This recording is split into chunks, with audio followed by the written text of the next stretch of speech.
राजस्थान की धरती शौर्य, प्रेम और बलिदान की कहानियों से भरी पड़ी है, परंतु उनमें से एक कहानी आज भी रहस्य से परिपूर्ण है, रानी पद्मावती की।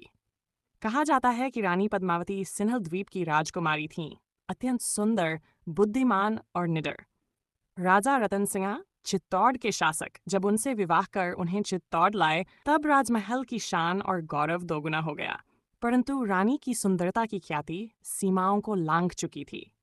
दिल्ली का सुल्तान अलाउद्दीन खिलजी, जो केवल जीत और वासना में विश्वास रखता था, रानी पद्मावती के सौंदर्य की चर्चा सुनकर पागल सा हो गया।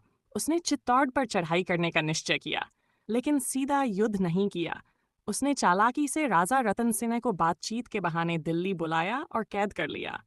फिर संदेश भेजा, यदि रानी पद्मावती का दीदार न करवाया गया तो राजा को मार दिया जाएगा। चित्तौड़ की सभा में सन्नाटा छा गया। क्या किया जाए? रानी ने एक योजना बनाई। 7 दासियों के साथ, चेहरों को घूंघट में छिपाए, रानी ने सुल्तान से मिलने का नाटक किया। सभी दासियों के पीछे हथियार छिपे थे। जैसे ही मौका मिला, उन्होंने रतन सिंह को छुड़ाकर भागने की कोशिश की। ये योजना सफल रही, परंतु खिलजी अब क्रुद्ध हो गया था।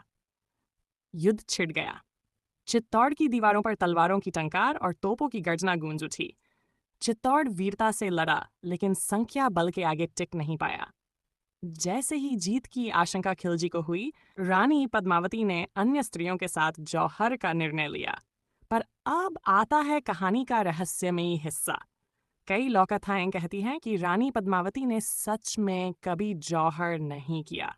कुछ कहते हैं कि उन्होंने एक गुप्त सुरंग के माध्यम से चित्तौड़ से भागकर हिमालय की ओर प्रस्थान किया और वहीं एक गुप्त स्थान पर शेष जीवन साधना में बिताया।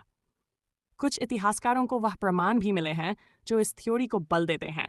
एक प्राचीन गुफा में मिले स्त्री के वस्त्र, तांबे की थाली पर खुदा नाम पद्मा और एक टूटे शीशे में झलकती एक सुंदर स्त्री की परछाई। सच क्या है, कोई नहीं जानता। क्या रानी जौहर की ज्वाला में समा गई या वो किसी दूर स्थान पर आजाद आत्मा बनकर जीवित रहीं? ये रहस्य आज भी राजस्थान की हवाओं में गूंजता है और चित्तौड़गढ़ की दीवारों से हर रात एक धीमी सी सिसकी सुनाई देती है। क्या आप कभी चित्तौड़ गए हैं? क्या आपने उस रहस्यमयी सुरंग को देखा है? हो सकता है रानी आज भी वहां किसी को खोज रही हो।